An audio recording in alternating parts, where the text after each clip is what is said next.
Humanos, animales, todos los seres vivos de la Tierra estamos aquí gracias al azar. El 99% de las especies de nuestro planeta desapareció en una serie de catástrofes. Desastres que cambiaron el curso de la evolución. Hace 650 millones de años, la Tierra se congeló, llevando a los seres vivos al borde de la extinción. Pero sin este desastre, la vida en nuestro planeta sería poco más que un caldo microscópico. Esta es la historia de la Tierra convertida en una bola de nieve.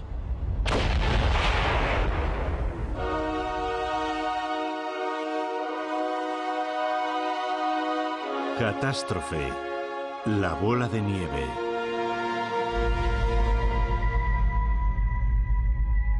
Es casi imposible imaginar la inmensa escala temporal de la vida de nuestro planeta. Así que vamos a comprimir toda su historia en un solo día. A las 0 horas, hace 4.500 millones de años, nació el planeta. Minutos después, el protoplaneta Theia se estrelló contra la joven Tierra.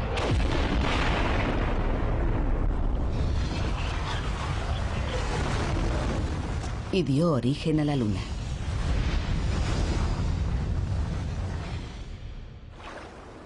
A las 4 de la madrugada aparecieron las primeras formas de vida. A las 8, los continentes estaban rodeados por mares poco profundos llenos de bacterias. Las bacterias habitaron los océanos durante 3.000 millones de años, pero a las 8:27 de la noche, hace 650 millones de años, ocurrió una catástrofe.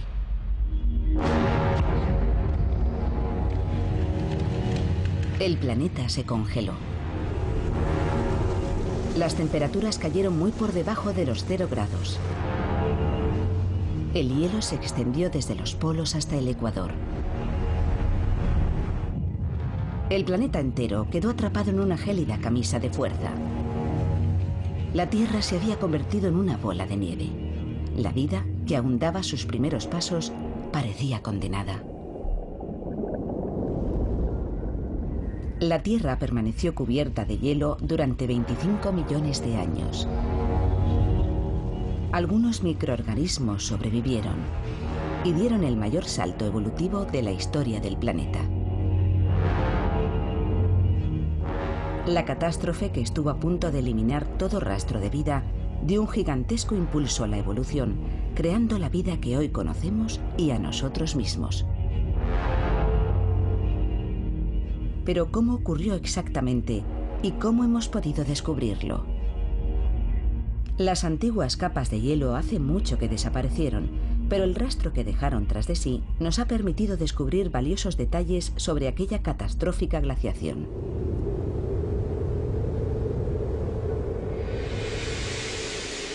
Las pistas están escondidas en algunos de los lugares más remotos del mundo. Esta es la cordillera Flinders, en el desierto australiano. Uno de los lugares más secos y abrasadores de la Tierra. Por eso es sorprendente que sea aquí donde el geólogo Jim Gaylin esté buscando restos del periodo más frío de la historia. La zona es tan extensa que la mejor forma de explorarla es desde el aire. Hay una dramática historia escrita en estos estratos rocosos. Solo hay que saber leerla. Es como leer un libro hecho de rocas. Cada estrato tiene escrito un secreto. Son como hojas de un libro de historia. Parece haber una formación rocosa interesante en el lecho reseco de un antiguo río.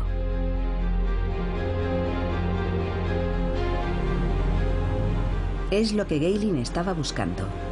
Una roca de 650 millones de años de antigüedad, lo que se denomina un bloque errático.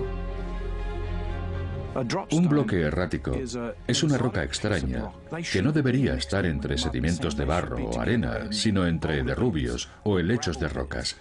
Pero aquí está.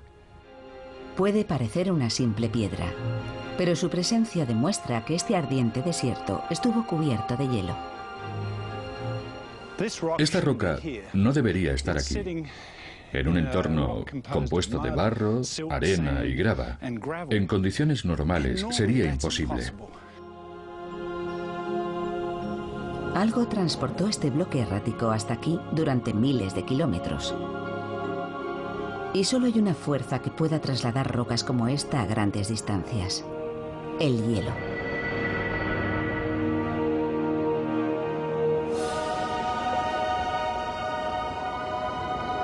En la actualidad no hay mucho hielo en Australia.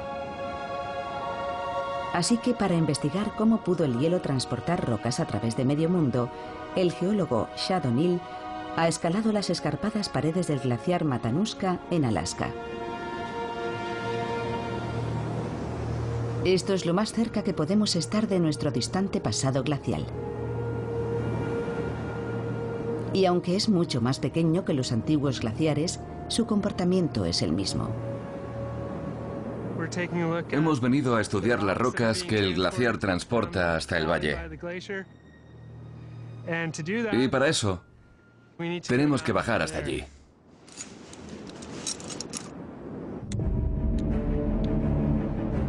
Los glaciares son excavadoras naturales.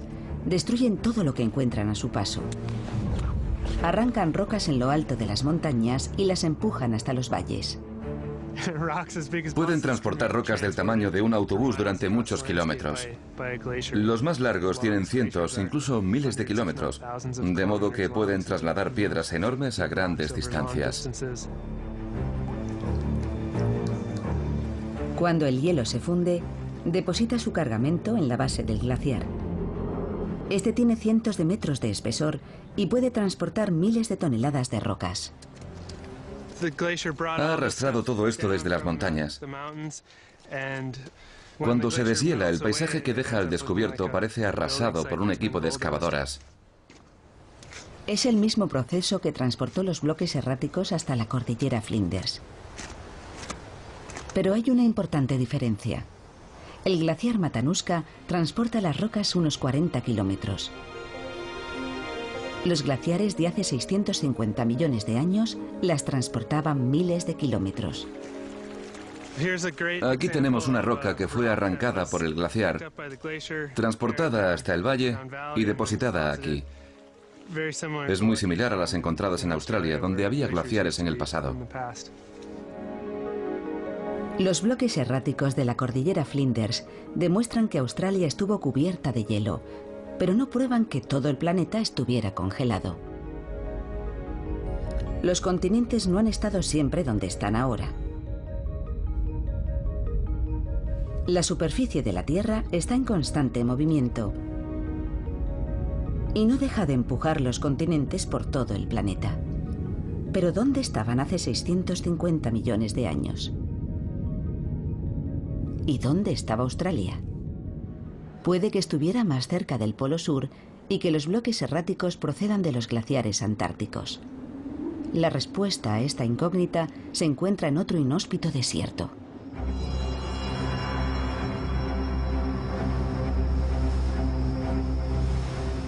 El Valle de la Muerte, en el suroeste de Estados Unidos. El geólogo Joe Kirsvink, el creador del concepto de la bola de nieve terráquea, lleva 2 décadas reuniendo pruebas. Aquí hay rocas fundamentales para entender la historia de la Tierra. Son como un tesoro escondido.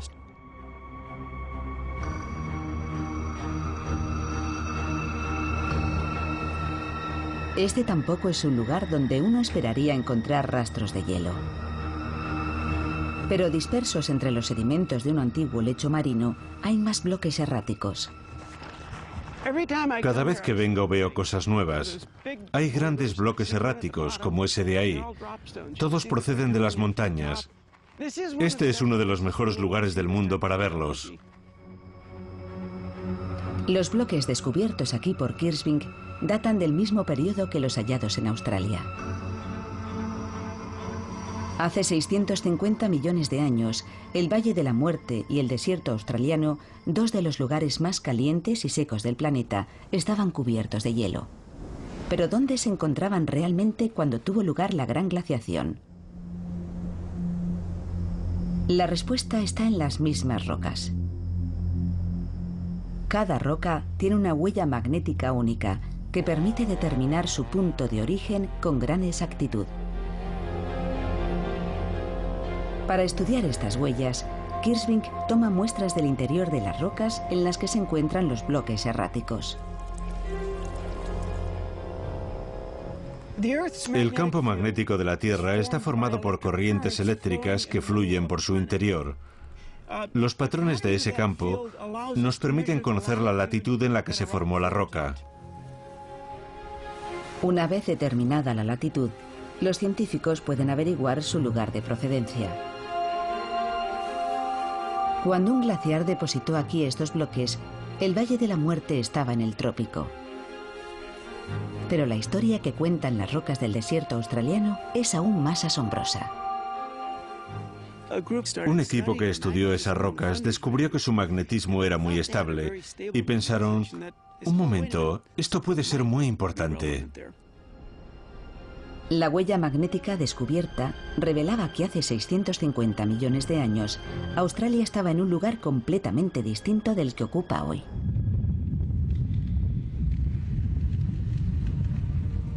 Cuando el planeta fue cubierto por la gran glaciación, Australia estaba cerca del Ecuador. Esta era la prueba que los científicos andaban buscando. Fue maravilloso. Era la primera vez que conseguíamos demostrar que hubo glaciares en el Ecuador.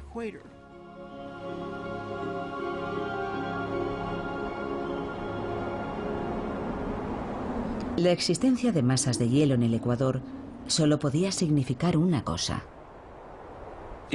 Si había hielo en el Ecuador, el globo entero tuvo que estar cubierto de hielo, lo que nos llevó a pensar en un planeta totalmente blanco, una colosal bola de nieve.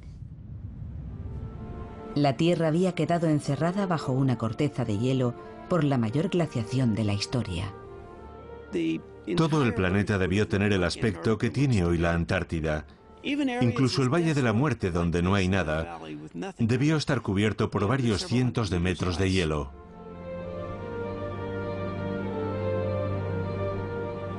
¿Pero qué fue entonces de los organismos unicelulares atrapados bajo la densa capa de hielo y de nieve? Su futuro no parecía muy prometedor.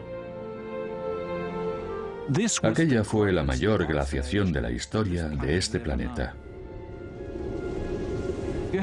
Sus océanos no solo estaban cubiertos de hielo cerca de los polos. El hielo se había extendido por todas partes. Prácticamente había aislado a todos los seres vivos. Hace 650 millones de años, la Tierra comenzó a helarse. La vida parecía destinada a la extinción total. De alguna forma, algo había condenado a todo el planeta a una catastrófica congelación extrema. La cuestión es ¿qué? Son las 8:27 de la tarde en el reloj de la historia de la Tierra. Hace 650 millones de años, el planeta se enfrentaba a una catástrofe. Una profunda congelación global. ¿Pero qué la había provocado? Esta no era la primera glaciación que sufría el planeta, y tampoco sería la última. Sucede aproximadamente una vez cada 100.000 años. Los glaciares se expanden y transforman la Tierra, pero normalmente se detienen antes de llegar al Ecuador. Pero hace 650 millones de años se incumplió esa regla. Las glaciaciones, en su mayor parte, son consecuencia de cambios en nuestra órbita alrededor del Sol. Cuanto más se aleja la Tierra, más bajan las temperaturas. Pero factores como la órbita y la rotación no bastan para explicar que los hielos llegasen a cubrir el Ecuador. Tuvo que ocurrir algo más.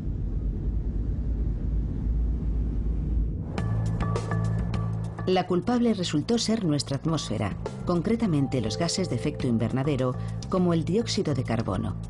Una alta concentración provoca un calentamiento global, mientras que unos niveles normales dan como resultado temperaturas moderadas. Un gas de efecto invernadero es cualquier tipo de gas que tiene la capacidad de convertir los rayos del sol en calor. Estos gases son increíblemente eficaces para mantener el planeta cálido, como hoy en día.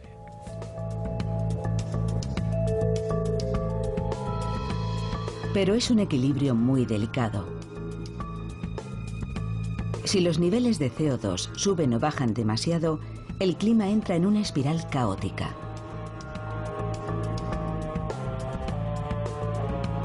Si hay demasiado, el planeta se calienta, y si hay demasiado poco, se enfría. El dióxido de carbono es un gas muy importante. Es a la vez un problema y una solución.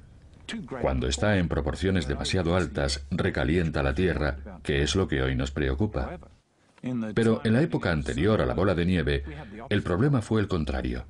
No había suficiente CO2 y la Tierra empezó a enfriarse, provocando una refrigeración imparable que encerró al planeta bajo una corteza de hielo. Gehling cree que fue una caída de los niveles de dióxido de carbono lo que provocó la gran glaciación. Algo estaba eliminando el CO2 a gran escala. Y solo hay un tipo de proceso capaz de hacer algo así: la meteorización química. Todo comienza cuando el dióxido de carbono se combina con vapor de agua formando una lluvia ligeramente ácida. Cuando ésta cae sobre las rocas, reacciona con los minerales, atrapando el CO2 en el agua que resbala sobre estas. A continuación pasa al mar, donde contribuye a formar nuevas rocas. Así el dióxido de carbono que estaba en la atmósfera queda atrapado en el fondo marino. Cuando se produce la meteorización a gran escala, la lluvia ácida descompone las rocas y el dióxido de carbono sale de la atmósfera, quedando atrapado en los océanos. La meteorización ocurre más rápido en los lugares cálidos y húmedos. Normalmente, en las zonas demasiado al norte o demasiado al sur, la meteorización no es un factor determinante. Pero hace 650 millones de años, todas las masas terrestres estaban aglomeradas en un supercontinente en el Ecuador. Una gran zona húmeda y cálida que recibía la mayor parte de la lluvia del planeta. La meteorización se disparó. Los niveles de CO2 cayeron bajo mínimos, y lo mismo le ocurrió a la temperatura de la Tierra. Si el dióxido de carbono está siendo retirado de la atmósfera y no se repone, inevitablemente la Tierra se enfría. Normalmente, las plantas y los animales equilibran los niveles de dióxido de carbono de la atmósfera, impidiendo que la temperatura fluctúe en exceso. Pero hace 650 millones de años, la vida aún no había evolucionado en tierra firme, y en los océanos solo florecía en forma de bacterias. Y estas estaban contribuyendo a empeorar la situación. Hace 650 millones de años, este era un mundo de cianobacterias que vivían formando una capa cenagosa en el lecho marino. Las cianobacterias ya estaban en este planeta 3.000 millones de años antes de crearse la bola de nieve. Y en aquel momento fueron especialmente importantes. Las cianobacterias absorbieron dióxido de carbono de los océanos y lo fijaron en formaciones calizas llamadas estromatolitos. Parte de este antiguo dióxido de carbono sigue atrapada en rocas fosilizadas como estas del sur de Australia. Cuando Jim Gehling vierte sobre ellas un ácido suave, el dióxido de carbono que lleva encerrado cientos de millones de años se libera. Esa efervescencia, en forma de burbujas blancas, es el dióxido de carbono que estaba atrapado en los estromatolitos y que vuelve a la atmósfera. En lugar de estabilizar los niveles de CO2, las cianobacterias los hicieron descender aún más. lo que unido a los efectos de la meteorización química provocó que las temperaturas se desplomaran. Incluso entonces, el planeta podría haber evitado la congelación total. Pero una catastrófica reacción en cadena lo llevó a un punto sin retorno.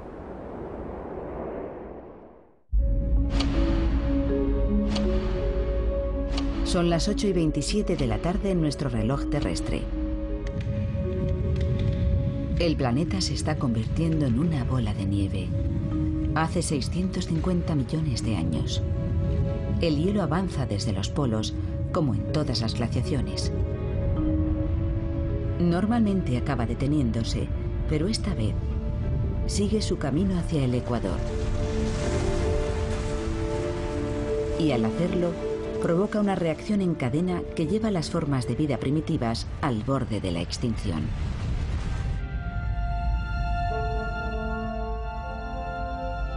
La Tierra está cubierta por tierra firme, hielo y mar abierto. Cada una de estas superficies refleja el Sol de forma distinta, y esa es la clave de lo que ocurrió a continuación.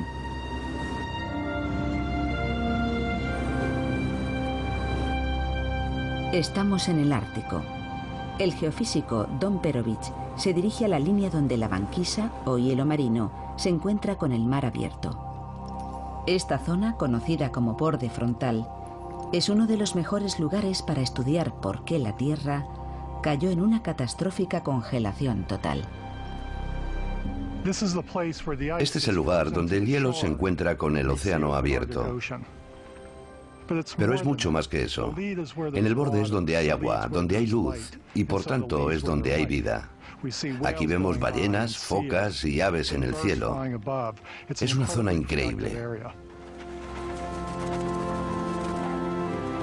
Aquí Perovich puede comparar el albedo, o reflectividad terrestre, de dos superficies muy distintas: el hielo marino y el océano abierto.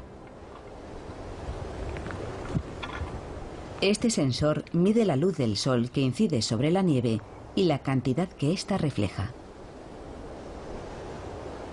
El hielo marino es la superficie más reflectante del planeta. Refleja un 85% de la luz que recibe. Si nos alejáramos del borde unos 100 metros, el albedo sería de menos del 10%. Lo más interesante de todo esto es que el hielo cubierto de nieve tiene el albedo más alto de todas las superficies naturales de la Tierra, y el mar abierto el más bajo. Así que aquí mismo tenemos al mejor reflector natural y al peor reflector natural. El mar abierto devuelve muy poca luz al espacio. Absorbe la energía del Sol y mantiene el planeta templado. Pero al parecer, hace 650 millones de años ocurrió justo lo contrario.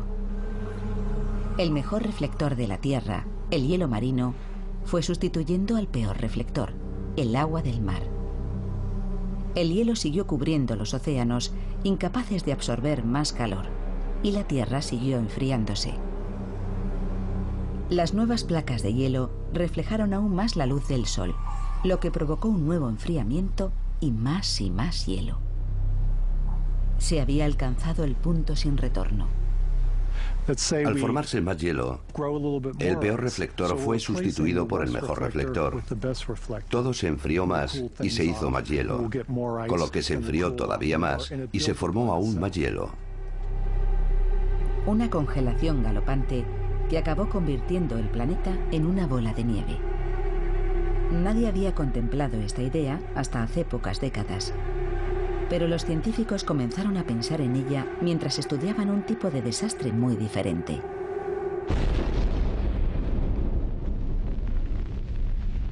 Una guerra nuclear.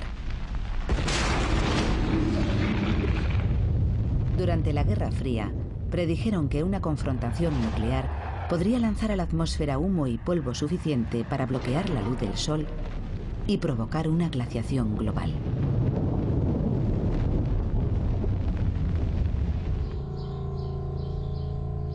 El climatólogo ruso, Mikhail Budiko, estaba investigando este posible escenario cuando hizo un descubrimiento escalofriante. Calculó que si la banquisa alcanzaba el paralelo 30 norte, a la altura de Nueva Orleans, la cantidad de energía solar reflejada empujaría la Tierra a un punto de inflexión. En un sistema climático como el de la Tierra, con tantas variables, existen los llamados puntos de inflexión. Es como si estás en una barca que se balancea. No pasa nada hasta que se inclina demasiado y entonces vuelca. Budiko afirmaba que si el hielo avanzaba lo suficiente, superaría un punto de inflexión y cubriría toda la Tierra.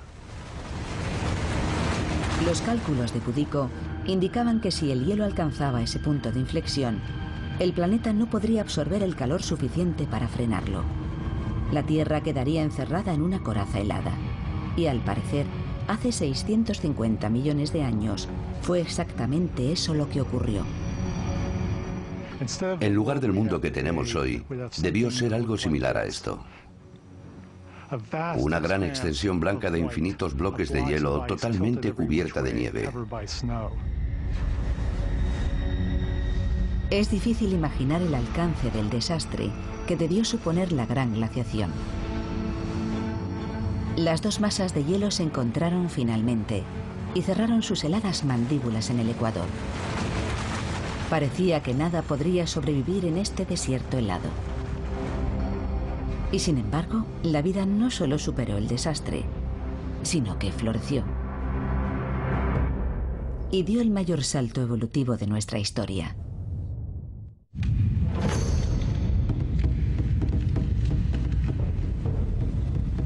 Son las 8:28 de la tarde, en el reloj que representa la historia de la Tierra.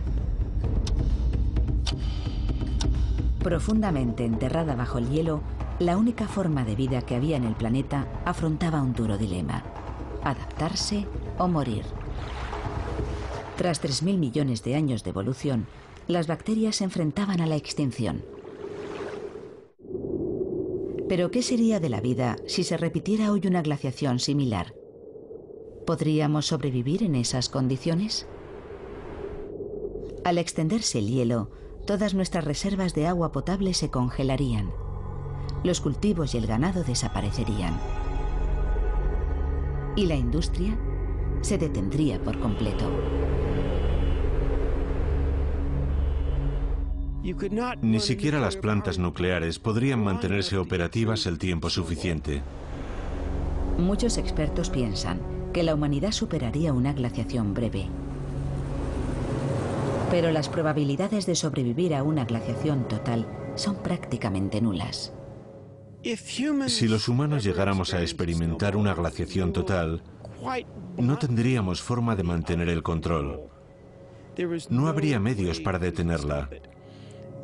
Sería más fácil sobrevivir en Marte que en la Tierra durante una glaciación total. La densa capa de hielo que cubriría el planeta se convertiría en nuestra lápida. Hace 650 millones de años, la única forma de vida que se enfrentaba a la extinción eran las bacterias, e incluso su supervivencia parecía improbable. Pero aquí estamos. Es evidente que sobrevivieron. La cuestión es, ¿cómo?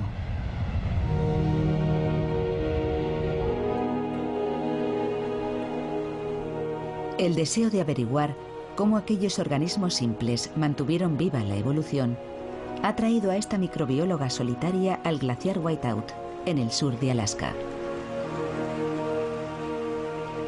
Hazel Barton se pregunta cómo pudieron sobrevivir las bacterias a una prolongada congelación. Su objetivo es encontrar rastros de vida en unas cuevas heladas aparentemente vacías. Siempre se ha pensado que en estas cuevas no había vida.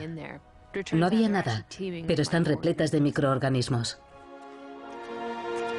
Barton busca microbios vivos en esta cueva de hielo para comprender cómo sus antepasados sobrevivieron al mayor de los desastres climáticos hace millones de años.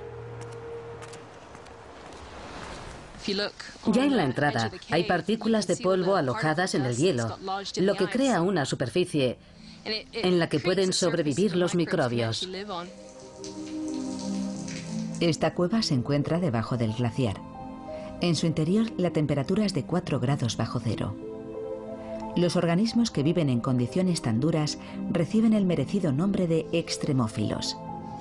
Barton toma muestras de los microbios sepultados en los sedimentos de las rocas heladas. Estoy buscando sedimentos que puedan contener microbios que nunca hayan estado expuestos al calor. A estos organismos les encanta el frío y de hecho han evolucionado para vivir en estas condiciones de frío. Si ahora los llevásemos a la luz del sol, sin duda morirían. Sería como si nos abandonaran a nosotros en mitad de un desierto. Barton espera que esta cueva pueda arrojar luz sobre la forma en que los microbios se adaptaron a la bola de nieve. La mayoría de las superficies expuestas debieron tener un aspecto parecido a esto. Así que tenemos delante el tipo de entorno al que debieron adaptarse los organismos supervivientes. Y no solo vivían sobre el hielo, también lo hacían en su interior. La luz penetra unos metros en el hielo, y eso es suficiente para que estos microbios prosperen. Estamos bastante cerca de la entrada. Yo diría que aún entra la cantidad suficiente de energía solar para que crezcan las cianobacterias. Probablemente sigan viviendo en el hielo.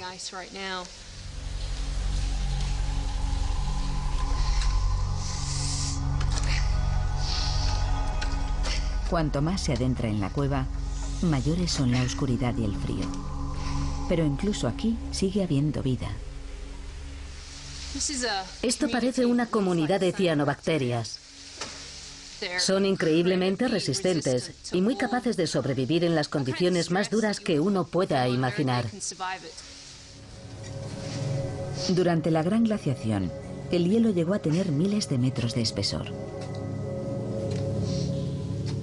Barton ha encontrado condiciones similares a cientos de metros de la entrada. Aquí apenas hay luz, pero incluso en esta penumbra helada encuentra colonias florecientes de microbios.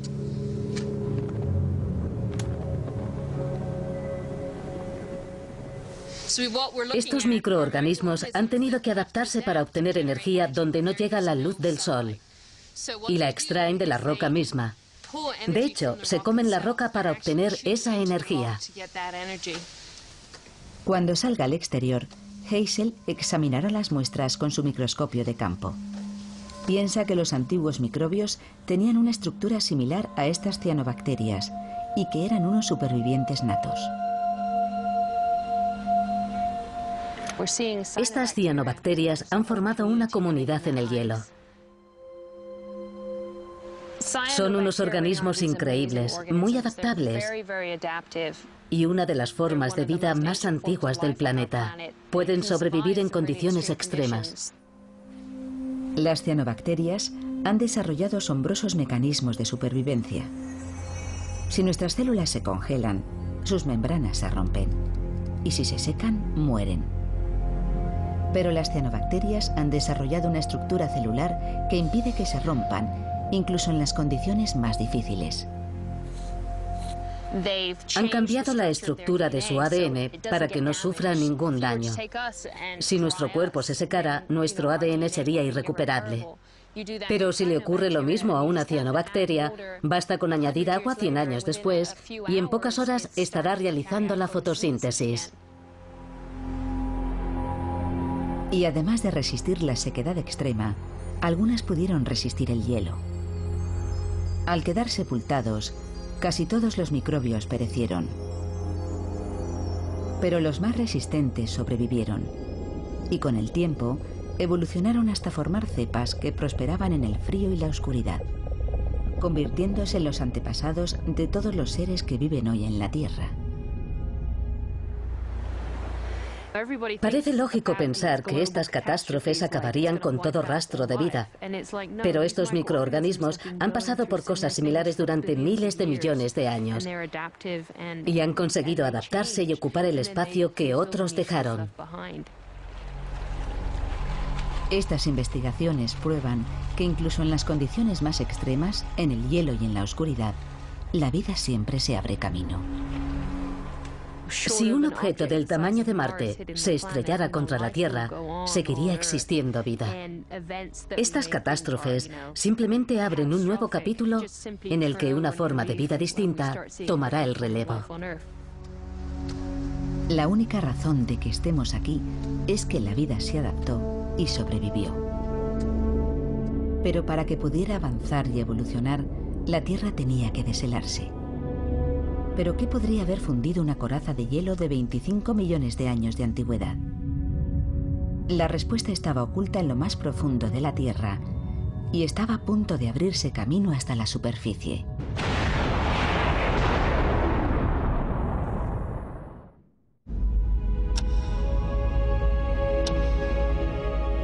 Son las 8:35 de la tarde en nuestro reloj de la historia. El planeta ha permanecido cubierto de hielo casi 25 millones de años. Pero a las 8:37 ocurre algo asombroso. La superficie helada empieza a fragmentarse. Algo está calentando la Tierra, pero no es el Sol. La causa del deshielo había permanecido en el interior del planeta, profundamente enterrada.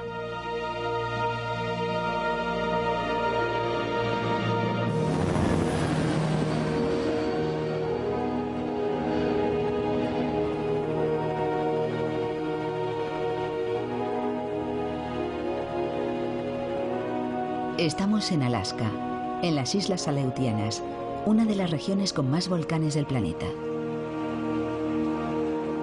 El monte Augustine es un volcán activo desde hace más de 40.000 años. El vulcanólogo John Power está investigando las misteriosas causas de la descongelación global. Y los volcanes son lo único que hay en la Tierra, lo bastante caliente y poderoso para deshelar un mundo congelado. El volcán Augustine es uno de los más activos de la región. Su última erupción fue en 2006 y en él puede estar la clave de todo. Bajo el monte Augustine se oculta un infierno ardiente.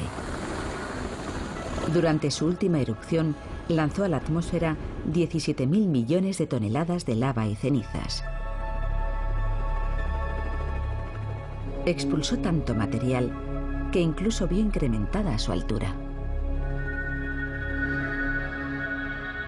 Estamos unos 30 metros por encima de la antigua cumbre, en uno de los territorios más recientes de Norteamérica. John Power mide la temperatura, justo debajo de la superficie. Llega a alcanzar 95 o 96 grados centígrados. La cumbre sigue estando muy caliente. Si quisiéramos asar unas patatas o freír unos huevos, este sería un lugar perfecto para hacerlo. Aún así, cuesta creer que un volcán, incluso uno tan poderoso como este, pueda derretir una corteza de hielo de miles de metros de espesor. Este lugar estuvo cubierto de hielo hace tan solo 10, 15 o 20.000 años. En aquel periodo, todo estaba debajo de un glaciar.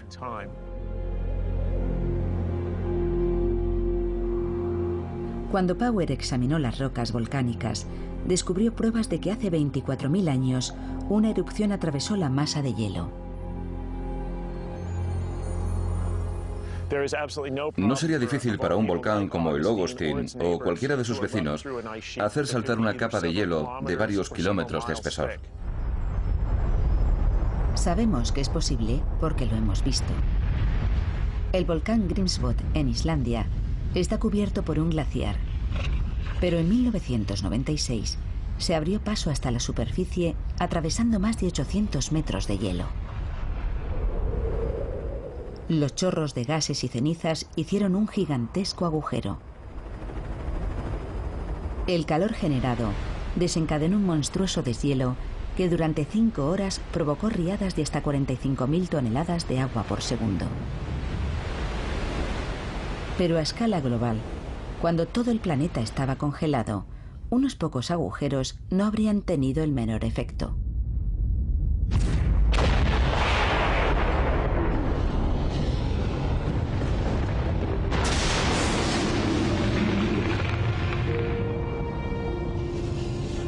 Pero los volcanes guardaban en su arsenal otra formidable arma. Además de lava y rocas, también expulsaron grandes cantidades de gases de efecto invernadero. El dióxido de carbono es uno de los gases dominantes emitidos por los volcanes. En ocasiones este volcán ha liberado miles de toneladas diarias. El Ogostin es insignificante comparado con los volcanes que rompieron la gran corteza de hielo. Los científicos creen que miles de volcanes liberaron miles de millones de toneladas de dióxido de carbono. Durante 1 millón de años, los niveles de dióxido de carbono fueron elevándose hasta revertir la caída que había provocado la gran glaciación. La balanza se inclinó hacia el lado contrario.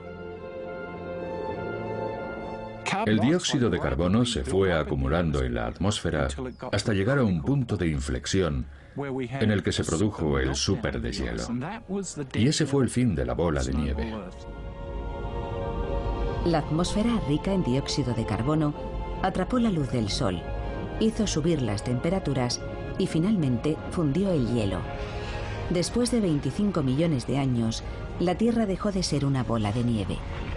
Y con la retirada del hielo sucedió algo extraordinario. El mayor salto evolutivo de la historia de nuestro planeta. Un salto dirigido directamente a nosotros.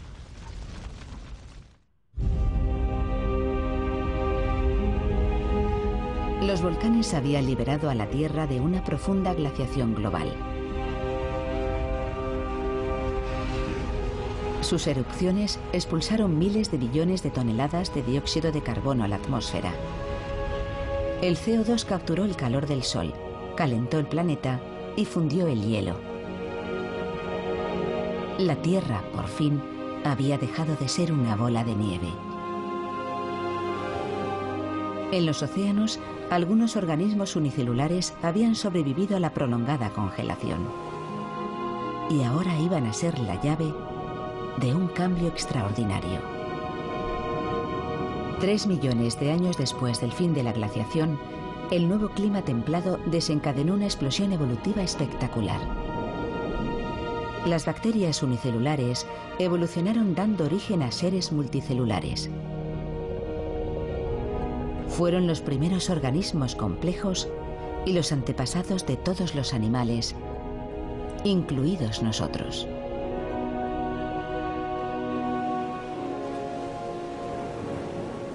La bola de nieve debió ser el momento más próximo a la extinción de las primeras formas de vida. Pero a pesar de todo sobrevivieron.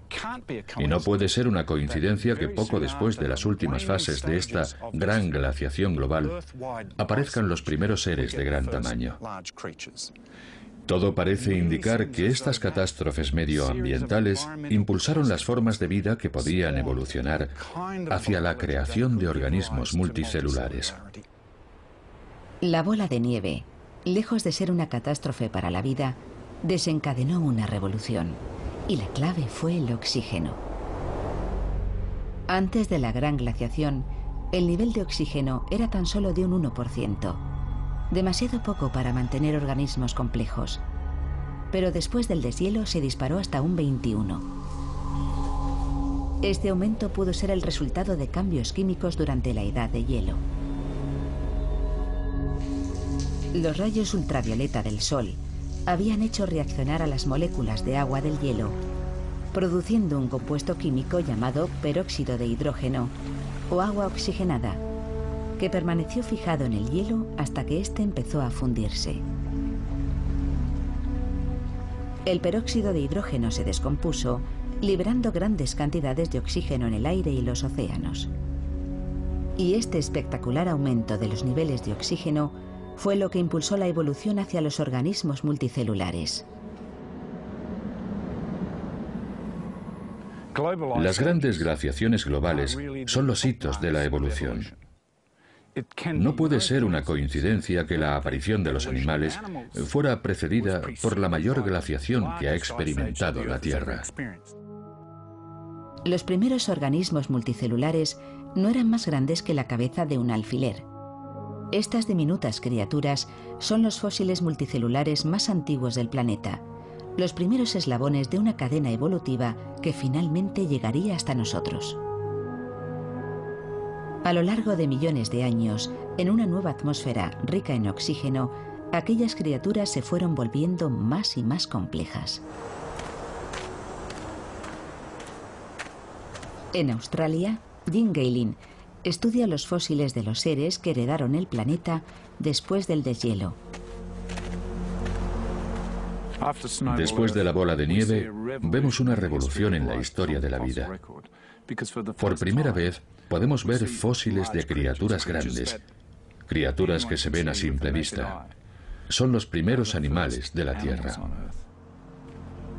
Esta primitiva criatura marina es uno de los primeros organismos multicelulares complejos. Vivió unos 50 millones de años después del fin de la bola de nieve. Está completo. Podemos ver el vientre, la cabeza y estos segmentos increíblemente finos extendidos sobre el lecho marino. Todos los animales de la Tierra, incluidos nosotros, descendemos de criaturas como estas. Son las primeras formas de vida que tuvieron patrones celulares y estructuras corporales similares a las nuestras. Cabeza, cola, vientre, espalda. No son necesariamente nuestros antepasados directos, pero sí los primeros seres que representan la línea biológica que conduce hasta nosotros. Organismos similares estaban evolucionando por todo el planeta, dando el salto de la vida simple a la vida compleja. Existía vida desde hacía más de 3.000 millones de años. Pero aquella glaciación desencadenó la evolución de la vida compleja. De no haber sido por ella, hoy tan solo habría un caldo bacteriano y no estaríamos aquí sentados hablando de esto. De modo que, si tuviera que elegir un momento crucial de la historia de la vida que hizo que cambiara todo, elegiría la bola de nieve. De un caldo bacteriano, pasamos a una explosión de vida de una increíble y gloriosa diversidad. Todos los seres vivos somos el resultado directo de una glaciación profunda y devastadora, que estuvo a punto de destruir todo rastro de vida en la Tierra, pero que terminó dando origen al mundo que hoy conocemos. Debemos nuestra existencia al mayor desastre climático que ha experimentado el planeta. Sin la bola de nieve, nosotros no estaríamos aquí.